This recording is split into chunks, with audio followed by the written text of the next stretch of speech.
خداوند متعال نے انسانوں کی ہدایت کے لیے 4 آسمانی کتابیں بھیجی۔ توریت کو بھیجا، انجیل کو بھیجا، زبور کو بھیجا، قرآن کو بھیجا، اور ان کے ساتھ ساتھ خدا نے 114 صحیفے انسانیت کی ہدایت کے لیے بھیجے، جن کا ذکر 30ویں پارے میں ملتا ہے، صحف ابراہیم و موسیٰ، کہ موسیٰ کے بھی صحیفے تھے توریت کے علاوہ، اور اسی طرح ابراہیم کے بھی صحیفے تھے۔ صحیفے خداوند متعال کی وہ انسٹرکشنز تھی جو ان 4 کتابوں سے ہٹ کر تھیں۔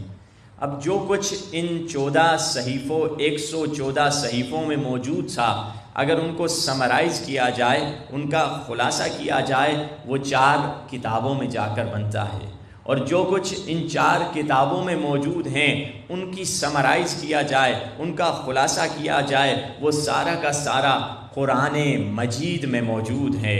اور جو کچھ قرآن مجید میں موجود ہیں وہ قلب قرآن کے دل سورہ یاسین میں موجود ہے، اور جو کچھ سورہ یاسین میں موجود ہے وہ سورہ الحمد میں موجود ہے، اور جو کچھ سورہ الحمد میں موجود ہے وہ بسم اللہ الرحمن الرحیم میں موجود ہے۔ اور امیر المؤمنین نے فرمایا، انا نقطۃ تحت باء بسم اللہ الرحمن الرحیم، میں بسم اللہ کے بے کے نیچے کا نقطہ علی ہوں۔ یا اللہم محمد۔ علی وہ ہیں جو پورا قرآن کا علم علی کے پاس ہے، وَكُلَّ شَيْءٍ أَحْصَيْنَاهُ فِي إِمَامٍ مُبِينٍ۔ علی ابن ابی طالب کے درمیان اور قرآن کے درمیان ایسی دوستی ہے کہ رسول نے فرما دیا، علی مع القرآن والقرآن مع علی، علی قرآن کے ساتھ ہیں اور قرآن علی کے ساتھ ہیں۔ دیکھیے قرآن اور علی میں ایسی دوستی ہے جیسی دوستی محبت اور زیارت میں ہوتی ہے۔ دل میں محبت ہو تو زیارت کا شوق پیدا ہوتا ہے۔ قرآن اور علی میں ایسی دوستی ہے جیسی دوستی نور اور روشنی میں ہوتی ہے۔ اگر نور میں روشنی نہ ہو تو پھر نور نور نہیں رہتا۔ قرآن اور علی میں ایسی دوستی ہے جیسی عادل اور عدالت میں ہوتی ہے۔ اگر عادل میں عدالت نہ ہو تو وہ عادل عادل نہیں رہتا۔ قرآن بھی نور خدا ہے، علی بھی نور خدا ہے۔ جب خدا کا نور لفظوں کی شکل میں آیا تو قرآن بن گیا، جب خدا کا نور انسانوں کی شکل میں آیا تو علی بن گیا۔ لفظ بدل کر کہوں، علی اگر کتابوں میں چلا جائے تو قرآن ہے، قرآن اگر انسانوں میں چلا آئے تو علی ہے۔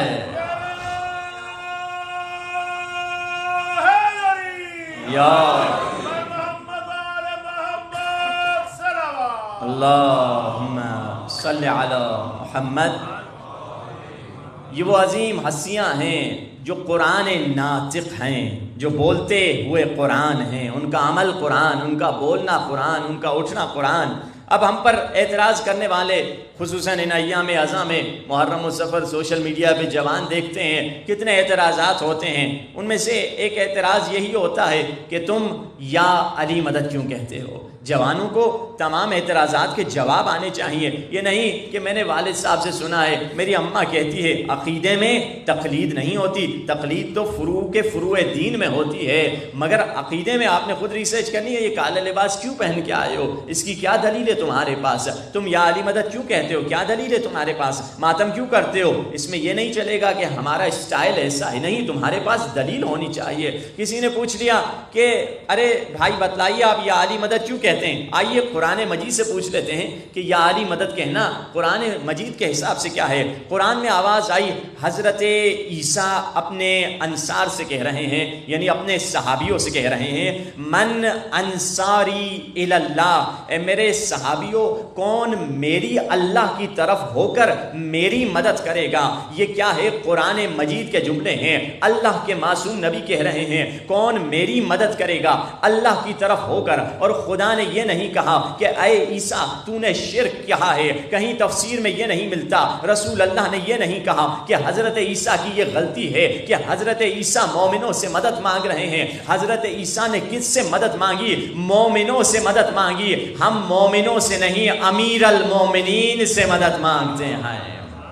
ہم علی ابن ابی طالب سے مدد مانگتے ہیں۔ جب نبی کا مومنوں سے مدد مانگنا جائز ہو سکتا ہے تو ہمارا امیر المؤمنین سے مدد مانگنا بدعت کیسے ہو سکتا ہے؟ یہ ایک آیت ہے، جوان یاد کر سکتے ہیں، من انصاری اللہ۔ آئیے دوسری آیت کہ یا علی مدد کے متعلق سورہ قرآن میں سورہ حدید میں ارشاد ہوا، کیا فرمایا؟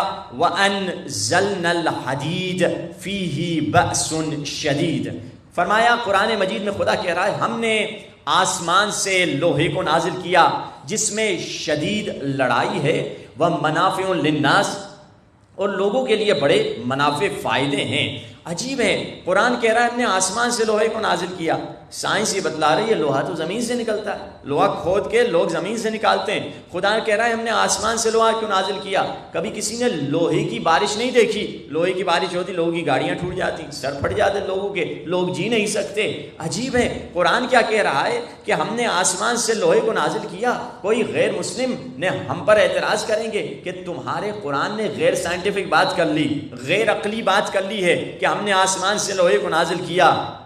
تو مسلمانوں نے جواب میں کہا ہاں صحیح بات ہے، سائنس جو کہتی ہے وہ بات صحیح ہے، لوہا ہمیشہ سے زمین سے نکلتا ہے، مگر تاریخ میں ایک ایسا لوہا تھا جو زمین سے نہیں نکلا، آسمان سے نازل ہوا۔ وہ کون سا لوہا تھا؟ مسلمانوں اور کافروں کے درمیان جنگ چل رہی تھی، مسلمان رسول اللہ کو اکیلے چھوڑ کر چلے گئے، مگر علی تنے تنہا رسول کا یوں دفاع کر رہے تھے جیسے پروانہ شمع کا طواف کیا کرتی ہے۔ علی ٹوٹی ہوئی تلوار سے نبی کی حفاظت کر رہے تھے۔ خدا نے فرشتوں سے کہا اے فرشتوں دیکھو کیسے میرا علی میرے نبی کی حفاظت کر رہا ہے۔ حوروں نے جنت چھوڑ دی، علی کی جنگ کا تماشا دیکھ رہے ہیں۔ ایک مرتبہ آسمان سے جبریل نازل ہوئے اور ایک صدا گونجی، شاہ مرداں، شیر یزداں، قوت پروردگار، لا فتح الا علی، لا سیف الا ذوالفقار۔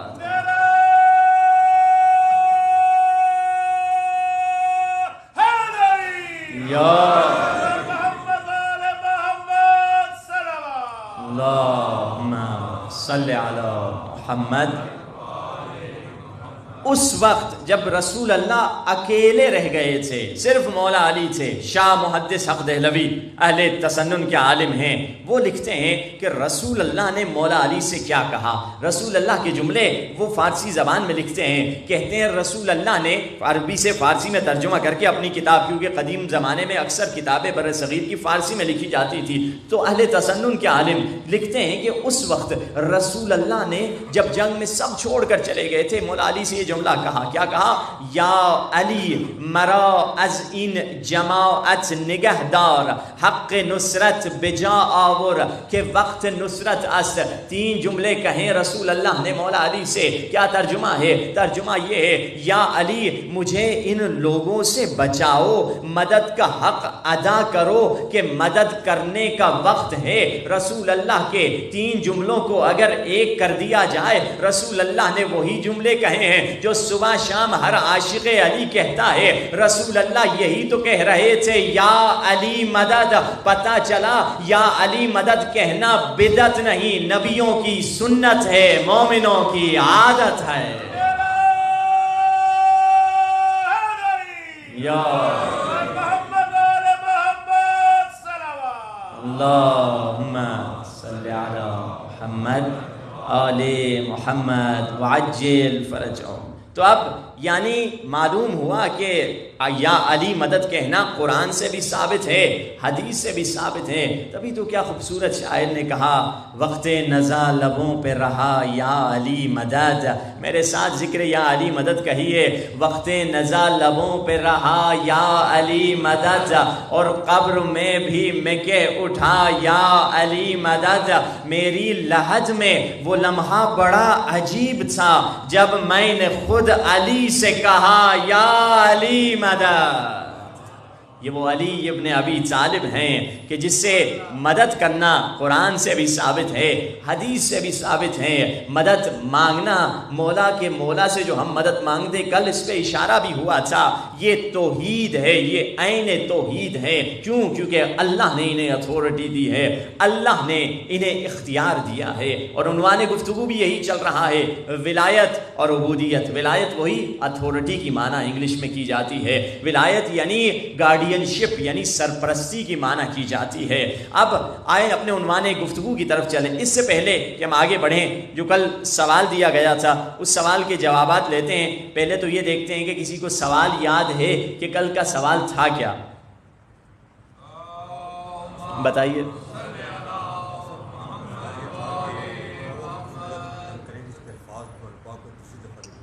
بالکل ماشاء اللہ، بے شک، ماشاء اللہ، بے شک بے شک. بسم اللہ جی آپ کا، بسم اللہ. اور بھی بسم اللہ صاحب جی بیٹا بسم اللہ. بسم اللہ الرحمن الرحیم. اس کا جواب ہے سورہ کوثر. جی ہاں.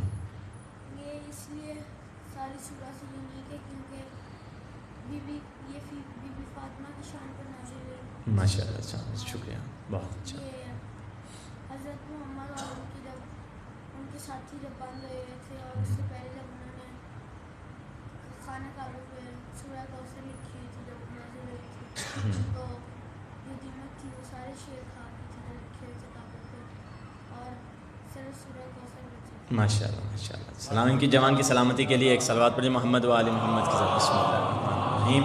جی بسم اللہ. قریب آ جائیں تو زیادہ بہتر ہے، ادھر آ کے بات کریں تاکہ دوسرے بھی استفادہ کر سکیں. اور یہ ابھی دوستان لے لیں گے. جی تو کل کا سوال یہ تھا کہ کون سی سورہ وہ ہے جو جس کی الفاظ ساری صورتوں میں یونیک ہیں، اور منفرد سورہ جس کے الفاظ، ہر سورہ منفرد ہے مگر اس سورہ کے الفاظ منفرد ہیں جو کہیں تکرار اور رپیٹ نہیں ہوئے ہیں. جی بسم اللہ. سورہ رحمان آیت نمبر 64 جس میں اللہ نے دو باغوں کا ذکر کیا ہے، ہرے رنگ کا باغ، تو آگے ان کی تفصیل بیان کی ہے، تو یہ بظاہر جنت کا ذکر ہو رہا ہے. صحیح ہے ماشاء اللہ. جی دوست کے دے دیجئے. ماشاء اللہ آپ نے کوشش کی ہے ٹرائی کرنے کے لیے. ویسے درست اس کا جواب ہم آج اسپیکر پہ ابھی تھوڑی دیر بتائیں گے. آگے کی سلامتی کے ایک صلوات پڑھیں محمد و آل محمد صلی علی محمد.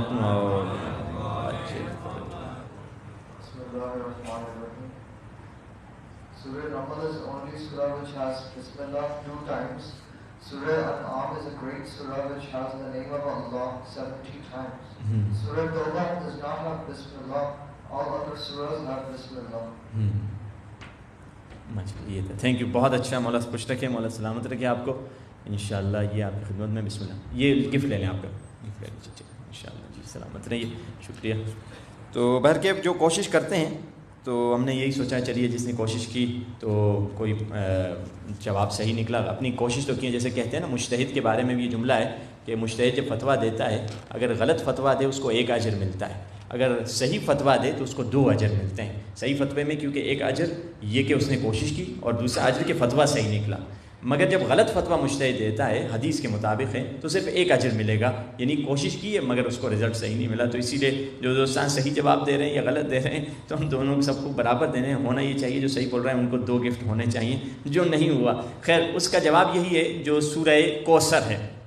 سورہ کوثر کے الفاظ یونیک ہیں اور منفرد ہیں، جس میں کہیں رپیٹ نہیں ہوئے. انا اعطینا کل کوثر، کوثر کا لفظ کہیں نہیں آیا، اور اعطینا کا لفظ بھی اس انداز سے کہیں نہیں آیا. عطا کا لفظ آیا ہے مگر ہم نے تمہیں عطا کی یہ لفظ بھی کبھی نہیں آیا ہے. فصلی لربک ونحر، ونحر کا لفظ بھی کہیں قرآن میں نہیں آیا ہے. ان شانک هو الابتر بھی شانک کا لفظ بھی قرآن میں کہیں نہیں آیا ہے. یعنی یہ سورہ چھوٹی ہے مگر اس کی انفرادیت بتلا رہی ہے کہ سیدہ کی عمر صرف 18 برس تھی مگر آج بھی سیدہ کی برکتیں ہم تک پہنچ نہیں آئے. بیوی کی عظمت پہ برابر صلوات. اللہم صلی علی محمد.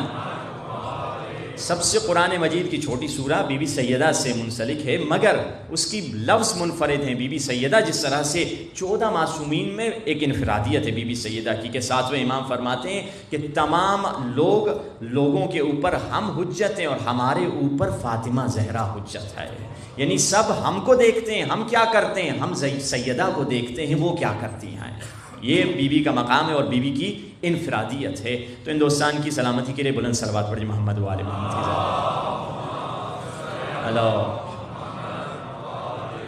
آئیں چلیں اپنے عنوان گفتگو کی طرف کہ ولایت اور عبودیت. ہمیں مولا سے ولایت چاہیے. ہم چاہتے ہیں مولا اپنی ولایت کے سمندر میں سے ایک قطرہ اگر ہمیں عطا کر دیں ہماری زندگی سنور جائے گی. اب ولایت کیسے ملے گی، وہ کون سی رکاوٹیں ہیں اس دور فتن میں جس دور میں ہم رہ رہے ہیں. کئی چیزیں ہمارے نوجوانوں کو روک رہی ہیں. ان میں سے ایک وہ صفت جس کا اس دور میں بڑی شدت سے اور ظالم اور دشمن اپنی ساری طاقت جمع کر کے بیٹھا ہے. کیوں دشمن کو بھی پتہ ہے یہ آخری زمانہ ہے اور شیطان کو بھی پتہ ہے جب مولا کا ظہور ہوگا. شیطان نے مولا خدا سے کہا تھا رب خدایا فانظرنی الی یوم یبعثون، قیامت کے دن تک مجھے مہلت دے دے. خدا کی آواز آئی الی یوم الوقت المعلوم، تمہیں قیامت کے آنے والے دن تک کی مہلت نہیں، وقت معلوم تک کی مہلت ہے، کسی ایک دن تک تمہیں دوں گا. اور معصوم امام فرماتے ہیں وقت معلوم وقت یوم ظہور ہے. جب ظہور ہوگا تو شیطان کا بھی قتل ہوگا.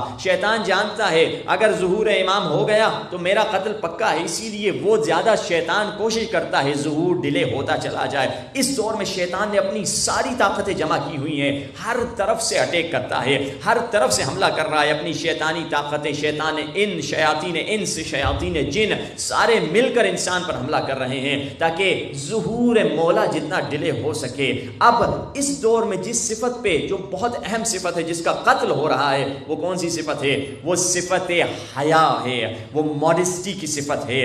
حیا عجیب صفت ہے. حیا اسلام میں ٹاپ 10 صفات میں سے ایک صفت حیا ہے. اگر یہ ختم ہو جائے انسان کا کوئی ایمان نہیں بچے گا. عجیب یہ صفت ہے. اس کے بارے میں یہ حیا وہ صفت ہے جس کا ہم ترجمہ کرتے ہیں شرم. شرم اور ہے، حیا اور ہے. دیکھیے ہم سمجھتے ہیں لڑکا شرما رہا ہے، نہیں، شرم لیک آف کانفیڈنس کی وجہ سے آتی ہے، حیا خوف خدا کی وجہ سے آتا ہے. شرم اور حیا میں فرق ہے. شرمیلا ہے، کانفیڈنس آ جائے گا، ٹھیک ہو جائے گا، مگر حیا نکلنے والی چیز نہیں ہے. حیا ہمیشہ رہنی چاہیے. رسول اللہ کے بارے میں فرمایا 7 عورتوں کے برابر رسول اللہ میں حیا تھی. اسی لیے ہم وہ دعا جو اکثر، یہ دعا تقریباً اکثر بچوں کو بھی یہی دعا ملی ہوگی جو 12ویں سرکار کی دعا ہے. اس میں یہ بہت عظیم دعا ہے جو اللہم ارزقنا توفیق الطاعہ والی دعا ہے کہ فرمایا ہر نماز کے بعد اتنی سی دعا ہے، یعنی سمجھے ایک صفحے کی دعا ہے، ہر نماز کے بعد پڑھا کرو جس طرح اللہم کل ولیک والی دعا پڑھتے ہو. اسی دعا میں ایک جملہ ہے کہ خدایا وعلی النساء بالحیاء والعفہ، خدایا عورتوں کو حیا اور عفت عطا فرما. یعنی مردوں کے لیے بھی حیا ضروری ہے مگر اس کا جلوہ عورتوں میں زیادہ نظر آتا ہے. عورتوں میں حیا زیادہ ڈسپلے ہوتی ہے، عورتوں میں زیادہ حیا ایگزہبٹ ہوتی ہے، نظر آتی ہے. اب ہماری اس دور فتن میں کوشش یہ کی جا رہی ہے عورت کو بے حیا کر دو. ایک ڈاکٹر بتاتے ہیں امریکہ میں رہنے والے، کہتے ہیں میری بیٹی تھی جہاں اسکول میں جاتی تھی اس علاقے میں کوئی مسلمان نہیں رہتا تھا. میں نے بچی کو دین سکھایا، حجاب سکھایا وغیرہ وغیرہ. ایک دن میری بچی کی اسکول سے ہیڈ ماسٹر صاحب کا فون آ گیا کہ ہم آپ کی بیٹی کے بارے میں آپ سے ملاقات کرنا چاہتے ہیں. میں چلا گیا، میں نے کہا پتہ نہیں میری بیٹی کے گریڈز میں کچھ مسئلہ ہے، کوئی نمبرز اچھے نہیں لے رہی، پڑھائی اچھی نہیں کر رہی. تو ہیڈ ماسٹر صاحب نے کہا ہمیں لگتا ہے کہ آپ کی بیٹی میں ذہنی مسئلہ ہے، کچھ دماغی بیمار ہے. میں نے کہا ہماری بیٹی کیوں دماغ بیمار ہے؟ بالکل صحیح ہے. کہا کہ اصل میں ہم جب آپ کی بیٹی کو دیکھتے ہیں وہ لڑکوں کے ساتھ کودتی اچھلتی نہیں ہے جیسے باقی لڑکیاں اچھلتی ہیں کودتی ہیں کھیلتی ہیں, ہاتھ نہیں ملاتی لڑکوں کے ساتھ, لڑکوں سے دور رہتی ہے. اس نے دل میں کہا عجیب ہے, میں جس زمانے میں رہ رہا ہوں میں نے اپنی بیٹی کو حیا سکھائی ہے مگر اس دور میں حیا کو وہ بیماری سمجھتے ہیں. تبھی تو رسول اللہ نے فرمایا آخری زمانہ ایسا آئے گا لوگوں کی شکلیں انسانوں والی ہوں گی مگر ان کا کردار درندوں والا ہوگا. پھر رسول اللہ نے اگلا جملہ فرمایا وہ آخری زمانہ ہوگا جس میں لوگ عزت کو ذلت سمجھیں گے اور ذلت کو عزت سمجھ رہے ہوں گے. یہ وہی دور فتن ہے جس میں جو جتنا بے حیا ہوتا ہے اس کو اتنی زیادہ عزت ملتی ہے, جو جتنا بے حیا ہوگا اتنی زیادہ اس کو پاپولرٹی ملتی ہے, اتنی زیادہ اس کو فیم ملتی ہے. اور شیطان کا یہ سب سے بڑا حربہ ہے کہ انسان کو بے حیا بنا دو. آپ دیکھیے حیا عورت کی فطرت میں. ایک غیر مسلم ہے ونڈی نام کی خاتون ہے جو امریکہ میں رہتی ہے, تقریباً 20 سال پہلے اس نے کتاب لکھی تھی کہ back to modesty, return to modesty, return to modesty, کہ ڈسکورنگ لاسٹ ورچیو. یہ اس کی کتاب کا ٹائٹل تھا کہ حیا کی طرف پلٹنا اور وہ اقدار جو امریکہ میں سے گم ہو گئی ہیں غائب ہو گئی ہیں ان کی طرف واپس پلٹو. اور وہ اپنی کتاب میں لکھتی ہیں میرے لیے امریکہ میں ایک بے باحیا لڑکی, عیسائی خاتون ہے, عیسائی بچی ہے, اب تو یعنی اس کی 20 سال پہلے اس نے یہ کتاب لکھی تھی جب وہ جوان تھی. کہتی ہے میں عیسائی گھرانے میں پیدا ہوئی, جیسے نارمل عیسائی گھرانہ بے دین ہوتے ہیں, عموماً عیسائی ویسے بھی کوئی عیسائیت پہ بھی عمل نہیں کرتے. کہتی ہے میرے لیے بہت زحمت کا وقت تھا, بہت مشکل ہوئی کہ میں ایک باحیا خاتون ہو کر اپنے معاشرے, اپنے اسکول, اپنے کالج, اپنے جاب میں رہ سکوں. کیوں؟ کہتی ہے میں جب 18 سال کی میں نے اپنی سہیلیوں کو بتایا کہ میں ورجن ہوں, میں نے کسی نامحرم سے کوئی تعلقات برقرار نہیں کیے, وہ مجھ پہ ہنسنے لگے کہ کیسی بیوقوف لڑکی ہے, تمہارے پاس کوئی آیا نہیں. کہا یہ میری کمزوری سمجھ رہے تھے, یہ وہی کہا کہ عزت کو ذلت سمجھ رہے تھے, ذلت کو عزت سمجھ رہے تھے. تو یہ وہی معاشرہ ہے اور اسی معاشرے کے اثرات یہاں پہ آتے ہیں. ہمارا نوجوان سمجھتا ہے کہ وہاں جنت ہے اور وہیں جائیں گے تو اچھی زندگی ہوگی, وہاں روڈ اچھے ہیں, وہاں گھر اچھے ہیں, وہاں لوڈ شیڈنگ نہیں ہے, وہاں یہ اچھا ہے. جبکہ یہ تمام برائیاں جو ہے وہاں سے نکل رہی ہیں. بیچارے دیکھیے آپ, یہ تھی محرم سے ایام سے پہلے 300 لوگ کشتی میں گئے, بیچارے کہاں جا رہے تھے؟ یورپ کی طرف جا رہے تھے. کیا ڈھونڈنے جا رہے تھے؟ اچھی زندگی ڈھونڈنے جا رہے تھے. ہم سمجھتے ہیں اچھی زندگی, اچھی کمفرٹیبل لائف آپ کو ادھر ہی ملے گی, ادھر سے نکلنے کی کوشش کرتے ہیں. میں نہیں کہہ رہا یہاں پہ پریشانیاں نہیں ہیں, ہاں پریشانیاں ہیں, یہاں پہ ظلم ہے, یہاں پہ بہت زیادہ بے عدالتی ہے, بے انصافی ہے, بہت سارے مسائل ہیں, مگر کوشش کریں وہ برائیاں جو وہاں سے آ رہی ہیں ان کو کسی ذریعے سے روکیں. ہماری زندگی میں اگر ہم چاہتے ہیں اپنی بچوں کی صحیح تربیت کریں, ان کو حیا سکھائیں. ہم بچی کو کیا کرتے ہیں؟ کہتے ہیں بیٹی حجاب سیکھو. حجاب ایک فعل ہے, حیا ایک کوالٹی ہے. حجاب کے پیچھے, اس فعل کے پیچھے ایک کوالٹی ہے جس کا نام حیا ہے. آپ زبردستی حجاب ٹھوسیں گے فائدہ نہیں ہوگا. آپ اس کو حیا سکھا دیں, وہ خود بخود باحجاب ہو جائے گی. آپ اس کو حیا کی صفت سکھائیں, آپ اس کو حیا کی کوالٹی سکھا دیں. اگر یہ صفت آ جائے, یعنی اس معاشرے کی ہم پیروی کرنے چلے ہیں جو خود معاشرہ تباہ ہو چکا ہے. کہ آپ کو مثال دے دوں, لارن بوتھ جو اپنا ٹونی بلیئر کی سالی ہے, لارن بوتھ, ٹونی بلیئر جو برطانیہ کا پرائم منسٹر گزرا ہے, اس کی سالی لارن بوتھ ہے. اس کو ایران میں ہدایت ملی, قم میں گئی, بی بی معصومہ سلام اللہ علیہ کے روزے پر اس نے ایک رات گزاری, شب بیداری کی یا سوئی یا جو بھی, اس کا انٹرویو انٹرنیٹ پر اویلیبل ہے. وہاں پہ اس نے خواب میں بیوی کو دیکھا, بیوی نے اس کو سلام بھیجا اور اس کے بعد ہدایت ملی اور مومنہ ہو گئی. وہ خود کسی انٹرویو میں بتاتی ہے, یہ مومنہ جو ٹونی بلیئر کی سالی ہے, جرنلسٹ ہے, پریس ٹی وی میں پہلے جرنلسٹ ہوا کرتی تھی اس زمانے میں جب مسلمان ہوئی تھی, لگ بھگ تقریباً 8 سال پہلے کی, 5-8 سال پہلے کی بات ہے. تو وہ کہتی ہے جب میں مسلمان ہوئی تو جب میں نے بیٹی سے کہا, بیٹی میں, اب دیکھیے نا, میں نے کہا حیا انسان کی فطرت میں, مگر اس کو مار مار کے بے حیا بنا کے اس بچی کو ہم کہہ دیتے ہیں کہ اگر تم اپنے آپ کو ڈسپلے نہیں کرو گی, لڑکے تمہیں نہیں دیکھیں گے, تمہارے رشتے کہاں سے آئیں گے, تمہاری شادی کیسے ہوگی. یہ تمام غلط افکار بچی کے ذہن میں ڈال کے اس کو ہم بے حیا بنا دیتے ہیں. تو کہتی ہے جب مسلمان ہوئی, میری 5-6 برس کی بیٹی تھی, میں نے بیٹی سے کہا بیٹی اب میں آئی ایم مسلم ناؤ, اب میں مسلمان ہوں. تو بیٹی نے پہلا سوال یہ کیا, اماں جب تم وہ جو ڈریس پہنتی تھی, پہن کے سڑک پہ پھرتی تھی, جس ڈریس کا سینہ کھلا ہوا ہوتا تھا, آدھا سینہ تمہارا نظر آتا تھا, کیا اب سے وہ ڈریس پہنو گی؟ کہا نہیں بیٹی, اب تو وہ تو دور کی بات ہے, اب تو میں پورے حجاب سے اپنے سر کو بھی ڈھانپوں گی باہر جاتے ہوئے, جیسے مسلمان خواتین کو تم نے کبھی دیکھا ہو سڑک پہ پھرتے ہوئے. کہا اچھا اماں میں بہت خوش ہوں. کہا بیٹی سے، اس نے پوچھا بیٹی یہ کیوں پوچھ رہی ہو مجھ سے؟ کہا اماں جب اسکول میں تم مجھے کبھی لینے آتی تھی تو وہ ڈریس پہن کر کہ وہ بنین ٹائپ پہن کر جس میں سینہ بھی تمہارا نظر آ رہا ہوتا تھا، مجھے اتنا برا لگتا تھا یار یہ کیسے گندے لباس میں میری ماں بے حیائیوں کی طرح، بے حیا عورتوں کی طرح آ گئی ہے. مگر پھر سوچتی تھی سب کی مائیں تو ایسی ہیں، مجھے کوئی سوال نہیں ملتا تھا. یہ ایک ڈیلیما تھا میرے لیے، یار میں صحیح ہوں، میری فطرت صحیح ہے، یا میری ماں صحیح ہے، یا سوسائٹی صحیح ہے. اپنے آپ کو سپریس کرتی رہتی تھی، کوئی نہیں میری ماں بھی ایسی ہے تو سب کی مائیں ایسی ہیں، یہ ہوتا ہے، مجھے خواہ برا لگ رہا ہے. مگر جب تم نے کہا میں مسلمان ہو رہی ہوں تو میرے ذہن میں یہی آیا کہ آج کے بعد میں اماں کو ویسے نہیں دیکھوں گی جیسے مجھے پسند نہیں آتا تھا. یعنی بچی کی فطرت پاک ہے، اللہ نے حیا کو فطرت میں رکھا ہوا ہے. وہ بچی سمجھدار تھی، کہنے کو وہ سمجھا نہیں پا رہی تھی اماں یہ کام برا ہے، کیونکہ بچی تھی، عقل کم تھی. یعنی انسانی فطرت میں اللہ نے حیا رکھا ہوا ہے. اور اسی حیا کا قتل اس معاشرے میں میڈیا کے ذریعے سے، ہالی ووڈ بالی ووڈ کے ذریعے سے، سوسائٹیز کے ذریعے سے، اپنی شادیوں کے ذریعے سے، کبھی کبھار خود والدین اپنی بچی کو بے حیا بناتے ہیں. بچی ہے، اس کو حجاب کا شوق ہے، والد اس کو کہیں لے کر جاتے ہیں ایسی کزنز کی مکس گیدرنگ میں جہاں ماحول برا ہے. یعنی بچہ، کیونکہ جوان لڑکا لڑکی اکثر نیک ہونا چاہتے ہیں، پاک صفت، ایک پاک صفت ہر جوان کے اندر ہے، مگر والدین اس کو غلط ثقافت کی طرف لے کر جاتے ہیں اور اس کی اچھی فطرت کو خراب کر دیتے ہیں. ایسی طوفان بے حیائی دیکھیے. کبھی کسی دوست نے، ایک خاتون نے فون کیا، کہتی ہے کہ میرے میاں کو قبلہ ایک بیماری ہے. اب دیکھیے نا شیطان بے حیائی کے ذریعے سے کس طرح پوری سوسائٹیز کو تباہ کرتا ہے. میاں بیویوں کو آپس میں رشتے توڑ دیتا ہے، آپس میں ان کے خانوادگی کی زندگیاں طلاق میں تبدیل ہو جاتی ہیں. خاتون نے فون کی، قبلہ ہمارے میاں کو ایک بیماری ہے.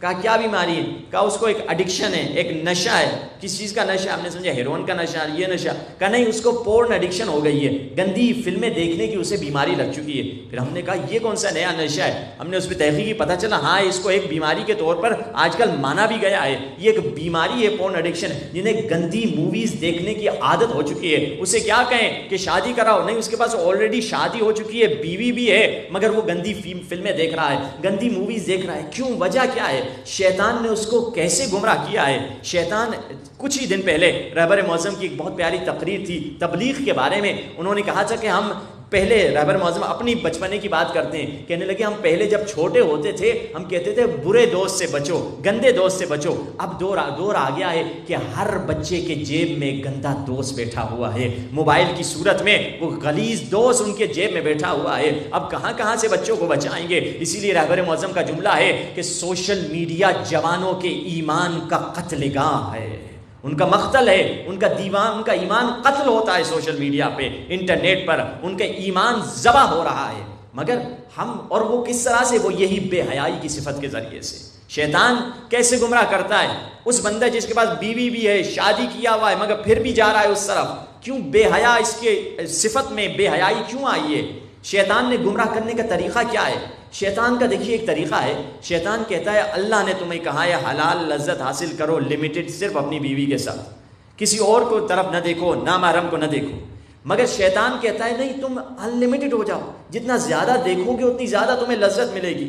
مگر اللہ جس نے ہماری فطرت بنائی ہے وہ ہمیں بہتر جانتا ہے. وہ جانتا ہے جتنا حرام سے روکو گے خود کو اتنی زیادہ حلال کی لذت ملے گی. آپ کو میں سوال پوچھتا ہوں آپ سے، آپ مجھے بتائیے کہ افطاری میں زیادہ لذت ملتی ہے یا رات کے کھانے میں زیادہ لذت ملتی ہے؟ بتائیے. افطاری میں. کوئی ہے جو کہیں مجھے رات کے کھانے میں افطاری سے زیادہ لذت ملتی ہے؟ کوئی ہے تو ہاتھ اٹھا لے. لذت زیادہ کس میں ملتی ہے؟ افطاری میں ملتی ہے. فرق کیا ہے؟ وہ بھی 7 بجے کھاتے ہیں، وہ بھی 7 بجے 8 بجے جو بھی نماز مغرب کے بعد رات کا کھانا کھاتے ہیں، افطاری بھی نماز مغرب کے بعد کی جاتی ہے. فرق کیا ہے؟ فرق یہ جب آپ نے روزہ رکھا، آپ نے صبح کو کچھ کھایا سحری میں، اس کے بعد نہ پانی پی نہ کھانا پیا، کچھ نہیں کھایا، مگر جب آپ آج شام کو پہنچے، اس وقت شام کو جب روزے کے افطاری کا وقت آیا، اب آپ نے صرف ایک ٹھنڈا پانی پیا، اس ٹھنڈے پانی میں اتنی لذت ملی آپ کو، کسی شے میں وہ لذت نہیں ملی. مگر جب آپ نے روزہ نہیں رکھا تھا، صبح کو کچھ کھایا، 11 بجے کچھ کھایا، 2 بجے کچھ کھایا، شام کو چائے کا کپ پیا، پھر 6 بجے کچھ کھایا، پھر 7 بجے آ کے آپ نے جب کھانا کھایا، 4-5 مرتبہ کھانے کے بعد جب آپ نے کھانا کھانا کھایا, کھانے میں وہ لذت نہیں ملی, وہ مزہ نہیں ملا. کیوں نہیں ملا؟ کیونکہ آپ کھاتے آ رہے ہیں. وہ شخص, وہ مسلمان جو گھر سے نکلتا ہے, صبح سے گھومتا ہے, وہ نامحرموں کو دیکھتا ہوا جاتا ہے, جب گھر جاتا ہے اس کو اس کی بیوی بھی پسند نہیں آتی, اس کو اس کی بیوی بھی خوبصورت نہیں لگتی. کیوں؟ کیونکہ وہ اتنی حرام کی لذتیں حاصل کر چکا ہے, اب اسے حلال کی لذت میں بھی مزہ نہیں آئے گا. خدا کا یہ قانون ہے, تم حرام کی لذت کو چھوڑ دو, میں تجھے حلال کی لذت بھی زیادہ عطا کروں گا. یہ خدا کا طریقہ ہے, یہ فطرت ہے, اللہ کی فدی ہوئی ایک فطرت ہے. مگر اس کے خلاف ہم کو شیطان لے کر جا رہا ہے کہ ایک نہیں ڈزن نامحرموں کو دیکھو, لاکھوں نامحرموں کو دیکھو, تمہیں زیادہ مزہ ملے گا, زیادہ انجوائمنٹ ملے گی. جبکہ اور ایک قدم آپ کو آگے لے کر جاؤں, یعنی یہ وہ ایسی بری سوسائٹیاں جس میں ہم جانتے ہی نہیں کیسے وہ ساری یورپی جو ویسٹرن جو لبرل سوسائٹی, جو آج کل ہمیں بھی وہی درس اسکول سے, کالج سے, یونیورسٹی سے جو لبرلزم کا درس مل رہا ہے. لبرل سوسائٹی کی بنیاد انسان کی شہوت ہے, کھانے کی شہوت, پینے کی شہوت, گھر بنانے کی شہوت, گاڑی خریدنے کی شہوت, نکاح کی شہوت. بس شہوت کے اطراف انسان کو گھماتے رہو. آیت اللہ مصباح خود بتاتے ہیں, جو مرحوم ہوئے بڑے فیلسوف تھے, کہتے ہیں میں ایک زمانے میں گیا امریکہ, فیلاڈیلفیا کے اسٹیٹ میں, وہاں پہ میری کوئی کانفرنس تھی. وہاں پہ مجھے ایک مومن ملا. مومن نے کہا کہ قبلہ پتہ 60 سال کا, تقریباً 50-60 سال کا بندہ تھا, ایج تھا, اور اس نے کہا کہ قبلہ کہ آیت اللہ مصباح نے پوچھا کیسی زندگی؟ کہا ماشاءاللہ بہت اچھی زندگی ہے, بڑی گاڑی, بڑا گھر, سائنٹسٹ ہوں, یہاں میں لیب میں کام کرتا ہوں, بڑی میری عزت ہے, 8-10 یونیورسٹی میں جاتا ہوں, لیکچرر بھی ہوں, بڑی تنخواہ ہے, بڑے پیسے ہیں. کہا ماشاءاللہ پھر تو بہت اچھا ہے, مومنوں کی اچھے لیول پر تنخواہ, اچھا کام ہونا چاہیے, اچھی اکانومی. کہا مگر قبلہ خدا لعنت کرے مجھے اس دن جس سے میں نے فیصلہ کیا میں اپنا قدم امریکہ میں رکھوں. کہا کیوں, کیا ہوا؟ اتنی اچھی زندگی ہے. کہا قبلہ آپ نہیں جانتے میری زندگی کتنی تباہ ہو چکی ہے, پیسے تو مل گئے, ہر شے مل گئی, مگر میری اولاد ہاتھ سے نکل گئی ہے. کہا کیا ہوا؟ کہا ایک دن رات کو میں گھر واپس گیا لیب سے, کوئی 1-2 بجے کا ٹائم تھا, اپنی کام ریسرچ کر کے دیکھا میری بیٹی کے کمرے کی لائٹ جل رہی ہے. میں نے سوچا میری بیٹی جاگ رہی ہوگی, بیمار ہے, میں اس کی مدد کروں, کچھ میرے سے کچھ مدد چاہتی ہے, شاید کوئی بیمار ہے. تو میں نے دروازہ کھولا, میں نے دیکھا وہ میری بیٹی ایک کسی گورے کے ساتھ بیٹھی ہوئی ہے, خراب لباس میں. میں سر جھکا کے پیچھے چلا گیا, یہ کون نامحرم کو اٹھا کے آ گئی ہے میرے گھر میں. میں نے کچھ نہیں کہا, مجھے شرم آئی, الٹا میری بیٹی کمرے سے نکلی, اتنی مجھے اس نے گالیاں دی, تمہیں کیوں میرے کام میں مداخلت کرتے ہو, اگر آج کے بعد بغیر نوک کیے ہوئے میرے کمرے میں آؤ گے میں پولیس کو بلا دوں گی. کہتا ہے میری زندگی یہ ہے, پیسے دولت تو مل گئی, کمفرٹیبل گاڑی اور کمفرٹیبل گھر تو مل گیا, مگر میرے گھر میں میری بیٹی میرے سامنے زنا کر رہی ہے, میں کچھ نہیں کہہ سکتا. یہ وہ معاشرہ ہے, یہ وہ سوسائٹی ہے جس کے لیے لوگ مرتے ہیں. جو جنت ہے ہم پاکستانیوں کی, جنت الفردوس کی طرف بھاگ رہے ہیں, مر جائیں جو بھی جائیں, ہمیں پہنچنا ہے امریکہ, آسٹریلیا, یورپ کی طرف ہمیں جانا ہے. یہ سوسائٹیاں پوری وہاں مرکز ہیں, اس کے اثرات یہاں بھی ہیں. یہ نہیں کہ یہاں بہت پاک صاف ستھری سوسائٹی ہے, یہاں بھی اسی شہوت کے ذریعے سے انسان کو گمراہ کیا جا رہا ہے. آپ کو بلکہ ایک قدم آگے بڑھ کے لے کر جاؤں, آیت اللہ مظاہری جو امام خمینی کے اس شاگردوں میں سے بھی ہیں اور بڑے فیلسوف بھی ہیں, کہتے ہیں کہ فلسفے میں بڑے بڑے فلسفرز یہ کہتے ہیں دنیا میں کوئی لذت پائی نہیں جاتی ہیں, دنیا میں مزہ ہے ہی نہیں. جس لذت کے ذریعے سے شیطان تمہیں گمراہ کر رہا ہے وہ لذت ہی نہیں ہے. آپ کہیں گے قبلہ کیا بات کر رہے ہیں, اتنی لذتیں, کھانے کی لذت ہے. میں ابھی بریانی کھا کے آیا ہوں, بڑی مزیدار, اوپر رائتا ڈال کے بڑی مزیدار بریانی تھی. کوئی کہے گا میں پائے کھا کے آیا ہوں, میں وہ کھا کے آیا ہوں, یہ تو مزیدار کھانے ہیں نا.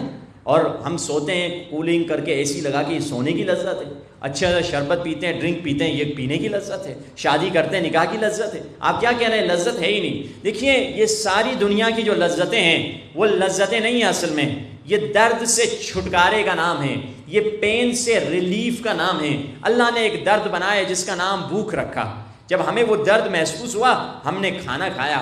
آپ کے سامنے کسی نے ایک پلیٹ بریانی کی رکھی, آپ نے پیٹ بھر کے بریانی کھا لی. اب دوسری پلیٹ کسی نے رکھی, آپ کہیں گے نہیں پیٹ پھٹ جائے گا. ارے اگر لذت بریانی میں تھی تو تمہیں اب بھی تو آنی چاہیے. آپ الٹا کہیں گے اب تو بریانی کی پلیٹ ہٹا دو, اب اس بریانی کے مسالے کی بو سے ہی مجھے نفرت آ رہی ہے. ارے تھوڑی دیر پہلے تو شوق سے 2 ہاتھوں سے کھا رہے تھے, ابھی اس کی بو سے نفرت کیوں آ رہی ہے؟ پتہ چلا لذت بریانی میں نہیں تھی, تھی، لذت اس تکلیف کی وجہ سے تھی. جب وہ تکلیف ہٹی آپ کو اچھا محسوس ہوا، آپ سمجھنے لگے مجھے لذت مل رہی ہے. وہ لذت نہیں تھی، وہ پین سے ریلیف ہو رہا تھا، وہ تکلیف سے چھٹکارا ہو رہا تھا. اسی طرح اللہ نے ایک لذت بنائی جس کا نام پیاس رکھا. آپ نے 4 گلاس پانی کے پیے، میں 5واں دوں گا، آپ کہیں گے پیٹ پھٹ جائے گا. یعنی لذت اس عطش کی وجہ سے، پیاس کی وجہ سے ہو رہی تھی. جب پیاس گئی تو لذت بھی چلی گئی، جب تکلیف گئی تو لذت بھی چلی گئی. اللہ نے ایک تکلیف بنائی جس کا نام جسم کی تھکاوٹ رکھا.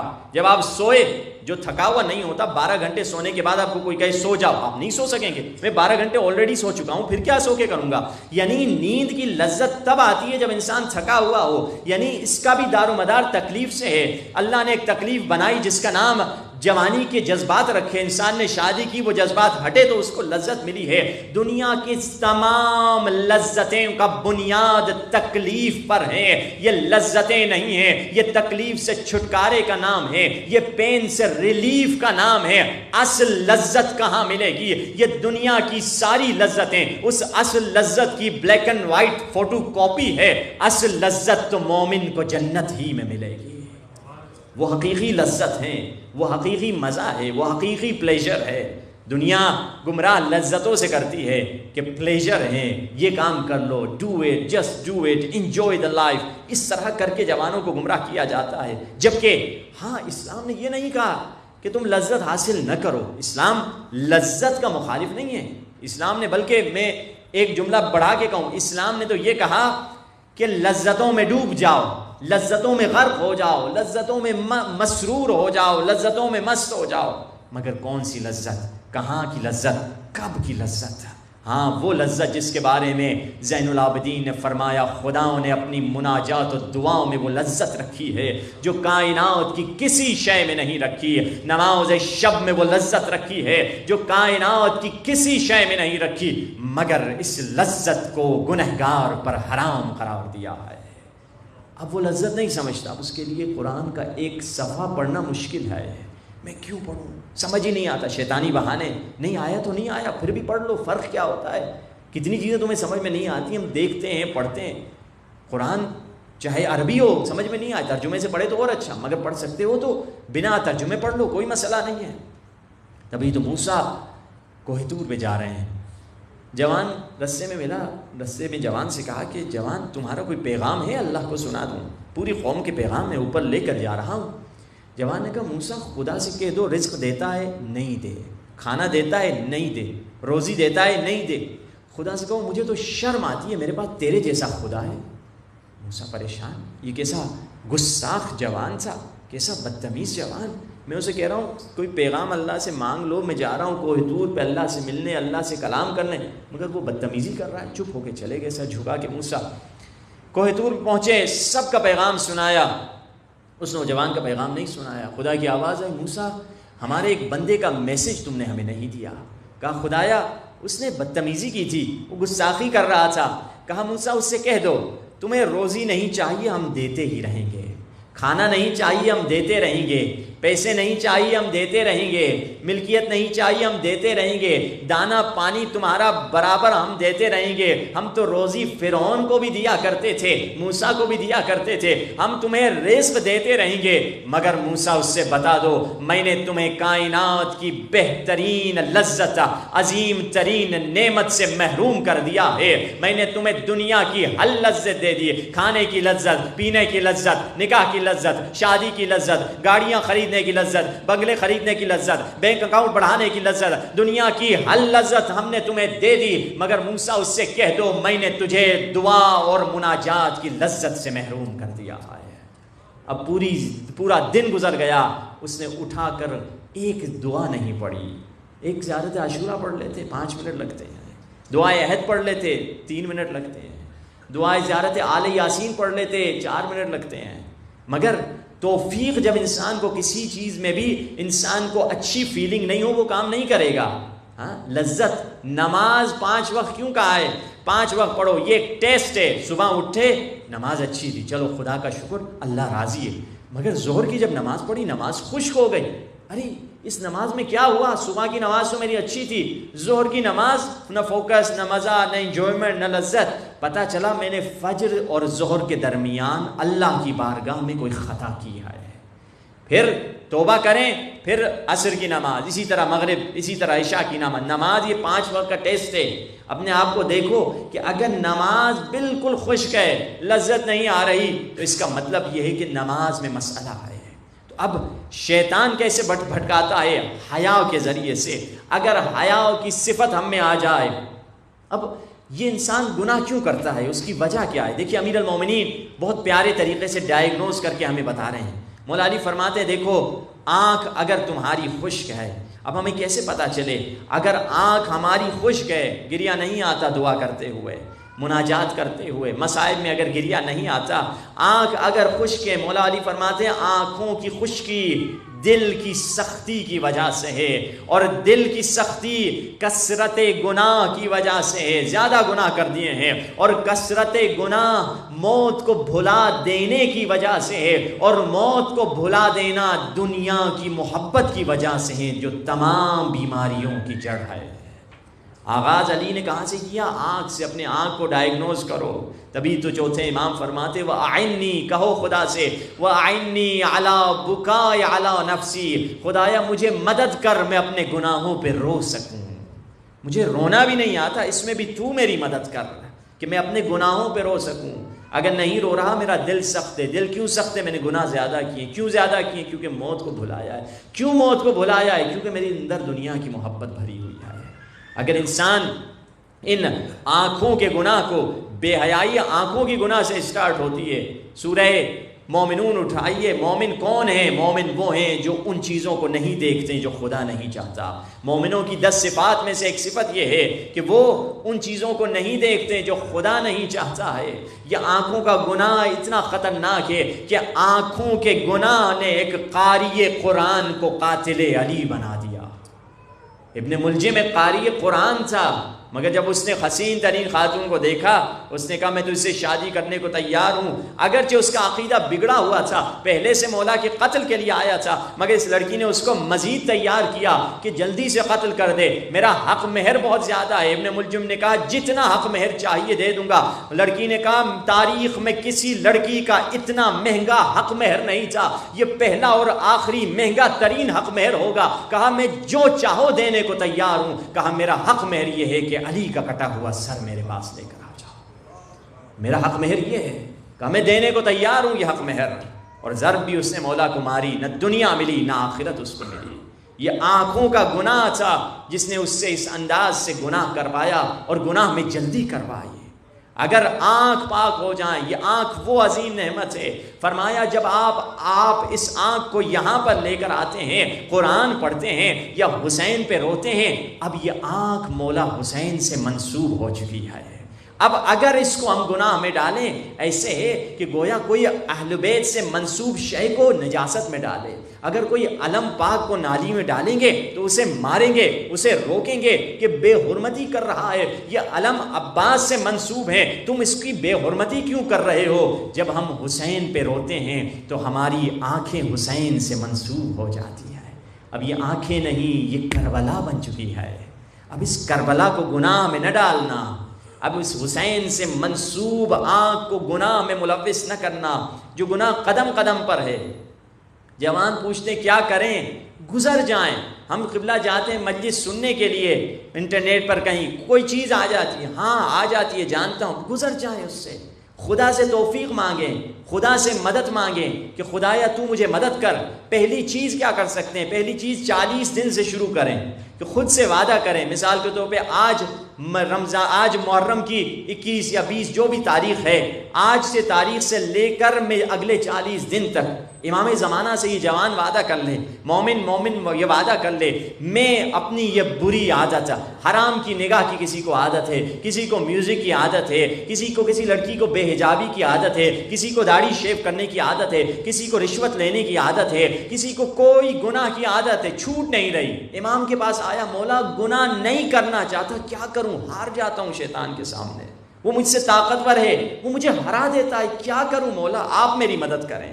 ہاں امیر المومنین کے پاس لوگ آتے تھے اس طرح سے شکایت کرتے تھے, نفرت ہے مجھے زنا سے, نفرت ہے مجھے شراب سے, مگر کیا کروں مولا عادت لگی ہوئی ہے. تو اب کیا کریں انسان؟ امام فرماتے ہیں 40 دن کا پیریڈ اپنے لیے انتخاب کر لو, اور خصوصاً 12ویں امام سے ایک ڈیل کر دیں, 12ویں امام سے ایک معاملہ کر دیں. مولا یہ 40 دن میں اور آپ, یہ 40 دن آپ کے لیے وقف ہیں, یہ نیکسٹ 40 days اے یوسف زہرا میں گناہ نہیں کروں گا, مگر مولا آپ بھی میرے لیے کچھ کام کروا دیجئے. اس میں پھر آپ جو مولا سے مانگے, مولا میں یہ 40 دن گناہ نہیں کروں گا, میں جو آپ سے چاہتا ہوں مجھے ایک مرتبہ کربلا کی زیارت کروا دیجئے. کوئی بھی چیز آپ مولا سے مانگ لیں, اپنی جو چیز مسئلہ ہے, مولا میں یہ نہیں کروں گا, آپ 40 دن کے بعد میرا یہ مسئلہ حل کر دیجئے. اب ہر مومن کے اپنے اپنے مسائل ہوتے ہیں, مانوی چیز مانگے, یقین جانیے امام زمانہ سے کبھی ڈیل کر کے دیکھیں, مولا سے بڑھ کر مہربان کوئی نہیں آئے. کہا ابو الشفیق وہ تیرے باپ سے بھی زیادہ تم پر مہربان ہے. وہ مولا چاہتے ہیں کہ ہمارے چاہنے والے پاک ہو جائیں, ہمارے چاہنے والے نیک ہو جائیں. گناہ سے بچنا ہے تو کیا کریں؟ راوی آیا مولا کے پاس, چھٹے امام کے پاس, مولا گناہ طوفان بے حیائی ہے, کیا کروں, کیسے اپنے آپ کو بچاؤں؟ مولا نے کیا فرمایا؟ کہا اگر چاہتے ہو گناہ سے بچو ففروا الی الحسین, تو بھاگ کے حسین کے پاس جاؤ. ہم یہاں فرش عزا پہ یہیں بھاگ کے آئے ہیں, اے حسین ہم گناہوں سے بھاگ کر یہاں پر آئے ہیں, ہم اس دجالی زمانے سے بھاگ کر فرش عزا پر آئے ہیں جس میں کوئی چیز اپنی جگہ پر نہیں ہے, ہر جگہ ظلم ظلم ظلم ظلم ہے, ہر جگہ بے عدالتی ہے, ہر جگہ ظلم ہے. جیسے آپ نے خود سنا ابھی وہ بل بھی پاس ہو گیا جو اہل بیت کے چاہنے والوں کے خلاف ہے. نام اس کا نام اہل بیت اور صحابہ ہے, مگر اٹیک اس کا دشمن چاہتا ہے ان لوگوں کو, یزید جیسے لوگوں کو صحابہ کلیم کرے. یہی قانون کا مقصد یہی ہے, ہر جگہ ظلم ہے, کہاں جائیں مولا؟ تبھی تو یہ جو دعا ہم پڑھتے ہیں شروع میں, عظم البلا وبرح الخفا وانکشف الغطاء وانقطع الرجا, اگلا جملہ کیا ہے؟ وضاقت الارض ومنعت السماء, زمین بھی تنگ ہو گئی, آسمان نے بھی منع کر دیا. مولا آخر جائیں کہاں؟ زمین تنگ, آسمان نے منع کر دیا. یوسف زہرا ہم یتیمان آل محمد ہیں, مولا اکیلے رہ گئے ہیں, تنہا رہ گئے ہیں, ہم شہیدوں پہ یہاں رونے آئے ہیں. مولا امام زمانہ آپ کو حسین کی یتیم بیٹی کی قسم ہے جو بابا کے بعد روتی رہی. ہاں زادارو, کربلا کے بعد امام زین العابدین کے پاس ایک شخص آیا, مولا میرے گھر میں مجلس ہے, میرے گھر میں شادی کا اہتمام ہے, آپ میرے گھر میں آ جائیے. مولا نے فرمایا کربلا کے بعد ہم خوشیوں کی محفل میں نہیں جاتے ہیں. راوی چلا گیا, کچھ دیر کے بعد آیا, 2-3 دن کے بعد کہا مولا میں نے شادی میں مجلس کا اہتمام رکھا ہے اور ذاکر علی اکبر کے مسائل پڑھے گا. مولا نے انتظار نہیں کیا کہ ہم کب کہاں ہیں, فوراً مولا نے کہا کہ کہاں ہیں, ہم خود آ جائیں گے. دعوت کا بھی انتظار نہیں کیا. ایک مرتبہ راوی کہتا ہے میں نے مولا کے بیٹھنے کی جگہ بنائی, چوتھے امام تشریف لائے اور مجلس شروع ہوئی. جب مصائب کی منزل آئی تو اتنا ہم رونے میں مصروف ہو گئے کہ مولا سے توجہ ہٹ گئی. جب مجلس ختم ہوئی ہم نے دیکھا مولا اپنی نشست پہ نہیں ہے, اپنی جگہ پر نہیں ہے. ہم نے سوچا مولا اپنے گھر چلے گئے. جب ہم کمرے سے باہر نکلے ہم نے کیا دیکھا, جہاں جوتیاں اتارنے کی جگہ تھی زین العابدین وہاں بیٹھے ہوئے تھے. کہا مولا آپ یہاں کیسے؟ مولا نے جواب دیا میری دادی فاطمہ زہرا مجلس میں آئی تھی, میں احترام میں یہاں بیٹھ گیا. السلام علیک یا ابا عبداللہ, السلام علیک یا ابن رسول اللہ, السلام علیک یا ابن امیر المومنین وابن سید الوسیل, السلام علیک یا ابن فاطمہ سیدت النساء العالمین. اپنے بے کفن آقا کو سلام کرے. امام زین العابدین فرماتے جب 10 محرم کو میری آنکھ کھلی میں نے بابا کو زخموں میں چور چور پایا. سنو گے اس وقت بابا نے مجھے کیا کہا. میرے بابا نے کہا سجاد بلغ شیعتی من السلام. سجاد میرے شیعوں کو میرا سلام دینا. 14 صدی پہلے جو سلام آیا تھا اس کا آج ہم جواب دینے آئے. مل کے کہو السلام علی الحسین وعلی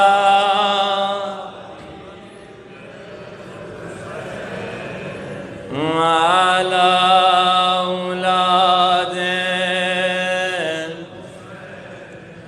وعلی اصحاب. ہاں زادارو حسین مولانا جانتے ہو اگلا جملہ سید السجاد سے کیا کہا. کہا سجاد جب میرے چاہنے والوں کا دل کرے مجھ پہ روئیں تو انہیں بدلا دینا. انا قتیل العبرات, مجھے تڑپا تڑپا کے مارا گیا ہے. کبھی علی اکبر کا زخم سے تڑپایا, کبھی قاسم کے زخم سے تڑپایا, کبھی اون محمد, کبھی عباس کے بازو, کبھی علی اصغر کا گلا. مجھے تڑپا تڑپا کے مارا گیا. ہاں زادارو یہ وہ آقا ہیں. آپ گریے میں اکیلے نہیں ہیں. جب مجلس شروع ہوتی ہے جنت البقیع سے ایک بی بی آتی ہے. جانتے ہو کہاں جاتی ہے؟ شام میں جاتی ہے. کہتی ہے اے تازیانہ کھانے والی زینب, فرش عزا بچھ چکا ہے, چلو مجلس پہ چلتے ہیں. اور یہ دونوں بیویاں سنو گے کہاں جاتی ہیں؟ قید خانے کی طرف جاتی ہیں. آج بھی وہ قبر قید خانے میں موجود ہے. اللہ آپ سب کو شام کی زیارت نصیب کرے. یہ دونوں بیویاں قید خانے میں جاتی ہیں. اٹھو سکینہ, بابا کے عزادار جمع ہیں. اب یہ تینوں بیویاں آ جاتی ہیں مجلس میں. میری بہنوں سے گزارش ہے ادب سے بیٹھنا, کہیں فاطمہ زہرا برابر میں بیٹھی نہ. ہاں زادارو یہ بیویاں آتی ہیں اور جب آپ مصائب کی منزل پہ اونچی آواز سے روتے ہیں, ماتم کرتے ہیں, بی بی سکینہ پپھی کا بازو ہلا کے کہتی ہے پپھی اماں یہ کون ہے اس انداز سے میرے بابا پہ رو رہے ہیں. بی بی زینب کہتی بیٹا یہ تیرے بابا کے عزادار ہیں. اب سنو گے بی بی سکینہ کیا پوچھتی ہے. بی بی سکینہ کہتی ہے پپھی اماں تو یہ کربلا میں کہاں تھے جب میرا علی اکبر بلک بلک کے تڑپ رہا تھا, جب میرا اصغر پیاسا تھا. اللہ تمہیں کوئی غم نہ دے سوائے غم حسین کے. ہاں زادارو شرم سے نہ رونا. ان ایام میں قیدیوں پہ رونا ہے, ان ایام میں ان مظلوموں پہ رونا ہے. جب یہ لٹا ہوا قافلہ 40 منانے کے لیے کربلا پہنچا ہے, راوی کہتا ہے بیویوں نے خود کو اونٹوں سے یوں گرا رہی تھی جیسے خزاں کے موسم میں پتے درختوں سے گرتے ہیں. کوئی بی بی کہتی ہائے میرا اکبر, کوئی بی بی کہتی ہائے میرا قاسم. امام زین العابدین نے جب یہ فضا دیکھی سمجھ گئے اگر بیویاں زیادہ یہاں رہیں گی تو زندہ نہیں رہیں گی. فوراً کہا سب بیویوں سے چلو مدینے کی طرف روانہ ہو جاؤ. ساری بیویاں اماریوں پر بیٹھ گئیں اور جانے لگی. بی بی زینب نے سوچا آخری مرتبہ اپنے بھیا کی قبر کی زیارت کر دوں. اماری کا پردہ ہٹایا مگر کیا دیکھا ایک کالے برقعے میں بی بی ہے جو قبر حسین سے لپٹ لپٹ کے زور زور سے رو رہی ہے. بی بی زینب نے کہا سجاد میری اماری کو بٹھا دے, میں دیکھوں کون ہے جو میرے غریب بھیا پہ رو رہی ہے. دوڑتی ہوئی گئی, کاندھا ہلا کے کہا بی بی آپ کون ہیں جو میرے بھیا کی قبر پہ رو رہے ہیں. سر اٹھا کے کہا شہزادی میں آپ کی کنیز ام رباب, میں ام رباب ہوں. کہا بی بی کیا مدینہ نہیں چلنا؟ اب اللہ میری ماں بہنوں کی گودوں کو آباد رکھے, آپ کے چھوٹے بیٹوں اور بیٹیوں کو سلامت رکھے. بی بی رباب کا درد بھرا جملہ سنو گے تو اسی پر ماتم کرو گے. بی بی رباب کیا کہتی ہے شہزادی میرا مدینے میں کیا بچا ہے. اللہ نے مجھے 2 نعمتیں دی تھی, ایک سکینہ جو زندان میں رہ گئی اور علی اصغر کربلا میں سو گیا. بی بی میں مدینہ جا کے کیا کروں گی؟ بہت اصرار کیا مجھے یہاں چھوڑ کر جائیں، مگر زین العابدین نے کہا اماں آ جائیں۔ اب مدینہ واپس آئے۔ کربلا میں روایت میں ملتا ہے کچھ ایسی بیبیاں تھیں کربلا کے بعد جو کبھی سائے میں نہ بیٹھیں۔ ان میں سے ایک بیوی ام رباب تھی، پانی کا پیالہ لے کر دھوپ میں بیٹھ جایا کرتی تھی اور پورا دن وہیں دھوپ میں ماتم کیا کرتی تھی۔ منہال مدینہ آیا، امام زین العابدین سے کہا مولا مختار نے قاتلین حسین سے بدلہ لے لیا ہے۔ اب سنو گے عزادارو، پہلا سوال امام زین العابدین کا ایک بھائی کا سوال تھا، کیا سنو گے؟ کہا منہال بتاؤ مختار نے حرملہ کے ساتھ کیا کیا؟ مولا قاتل تو بہت تھے، آپ کو حرملہ کا کیوں پوچھا؟ ہاں حرملہ نے سادات کو اتنا رلایا، حرملہ بھی قتل ہو گیا۔ ہاں مولا حرملہ بھی قتل ہو گیا۔ اب امام زین العابدین گھر آئے، اماں سے کہا اماں اب تو سائے میں آ جاؤ، قاتل علی اصغر بھی مارا گیا۔ اب ایک مرتبہ بی بی رباب سجاد کو دیکھتی ہے، کہا سجاد میں سائے میں آؤں، میرے آقا کا جسم دھوپ میں پڑا تھا، میں دیکھتی رہی وہ بے گور و کفن تھا۔ میرا علی اصغر جب نیزے پہ میرے سامنے سے لعین علی اصغر کا نیزہ ایسے ہلاتے جاتا تھا، رباب کے دل سے سنو کیا جملہ نکلتا تھا، آرام سے ظالم کہیں میرا لال گر نہ جائے۔ میں نے اپنے اصغر کو دھوپ میں دیکھا، اپنے آقا کو دھوپ میں دیکھا۔ اب ایک مرتبہ امام زین العابدین نے کہا پھوپھی زینب میری مدد کو آ جائیے۔ ایک طرف سے بازو زینب نے تھاما، ایک طرف سے امام زین العابدین نے تھاما۔ اب جو سائے میں آئے سنو گے، ایک مرتبہ گردن ڈھل کی، امام زین العابدین نے کہا انا للہ و انا الیہ راجعون۔ علی اصغر کی ماں کی روح پرواز کر گئی۔ ہاں زادارو یہ ایام عزا ہے، تھک کے نہ رونا، شرم سے نہ رونا، بس ایک روایت کی زحمت۔ راوی کہتا ہے میں زندان شام کے قریب سے گزر رہا تھا، میں نے ایک درد بھرا منظر دیکھا۔ میں نے کیا دیکھا؟ ایک قیدی ہے جس کے گلے میں رسی بندھی ہوئی ہے، مگر جب قیدی کمر کو سیدھی کرنا چاہتا ہے 5 برس کے باقر کی آواز آتی ہے بابا رسی چھوٹی ہے، میرا گلا دب رہا ہے، بابا معاف کرنا، میری وجہ سے آپ کی گردن جھکی رہنا پڑتی ہے۔ اب ایک مرتبہ اس شخص نے جب یہ منظر دیکھا اسے بہت دکھ ہوا، اپنے گھر جاتا ہے، اپنی زوجہ سے کہتا ہے میں نے آج ایسے مظلوم قیدی دیکھے ہیں، زندگی میں کبھی ایسے قیدی نہیں دیکھے۔ اور زوجہ سے کہتا ہے تم ہر چاند کی پہلی رات صدقے کا کھانا دیا کرتی ہو، مجھے وہ کھانا دے دو، میں ان قیدیوں کو جا کے کھلا دوں۔ کیسے دن آ گئے لوگ سادات کو صدقے کا کھانا لا رہے ہیں۔ مومنہ کہتی ہے پہلے تو کھانا کھا لے پھر ان قیدیوں کو کھانا کھلا دینا۔ یہ شخص کہتا ہے نہیں، میں نے ایسے مظلوم قیدی دیکھے، میں نے قید خانے میں ایک 4 برس کی بچی دیکھی، لگتا ہے اس کا کوئی چچا مارا گیا ہے۔ کبھی کہتی ہے چچا جان قسم لے لے اب پانی نہیں مانگوں گے، لگتا ہے اس کا کوئی 18 برس کا بھیا بھی مارا گیا ہے۔ کبھی کہتی ہے اکبر آ میری مظلومیت کو دیکھ لے۔ مومنہ نے کہا اگر ایسی بات ہے تو میں بھی تمہارے ساتھ چلتی ہوں۔ کھانا لے کر قید خانے میں آتی ہے، کھانے کو بی بی زینب کے سامنے رکھتی ہے، کہتی ہے قیدی بی بی خود بھی کھانا کھا لے، اپنے بچوں کو بھی کھانا کھلا دے۔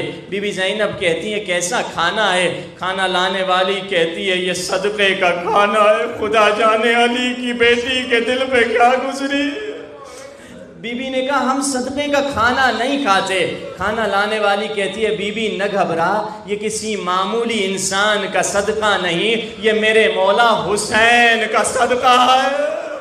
جیسے حسین کا نام آیا آپ نے ماتم کیا، زندان میں جو بچے بیٹھے ہوئے تھے وہ بھی ماتم کر کے کہنے لگے ہائے حسین، ہائے مظلوم حسین، ہائے غریب حسین۔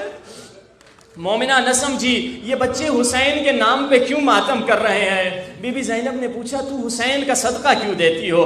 مومنہ کہتی ہے بی بی ایک زمانہ تھا جب ہمارے آقا علی کی حکومت کا زمانہ، کوفے میں ہم رہتے تھے، اللہ نے میری ماں کو 10 بیٹے دیے تھے مگر بیٹیاں نہیں دی تھی۔ میری ماں گئی بی بی زینب کے پاس، اے ملکہ عالم بی بی، بی بی دعا کر اللہ مجھے ایک بیٹی عطا کر دے۔ بی بی زینب نے دعا کی، میں پیدا ہوئی۔ اب یہ مومنہ بی بی زینب کو دیکھ کے کہتی ہے، سنو گے، فخر سے کہتی ہے، اے قیدی بی بی، میں زینب کی دعا کا اثر ہوں۔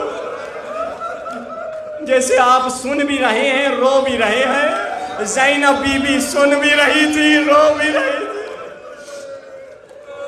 اللہ تمہیں کوئی غم نہ دے سوائے غم حسین، اجرکم علی اللہ۔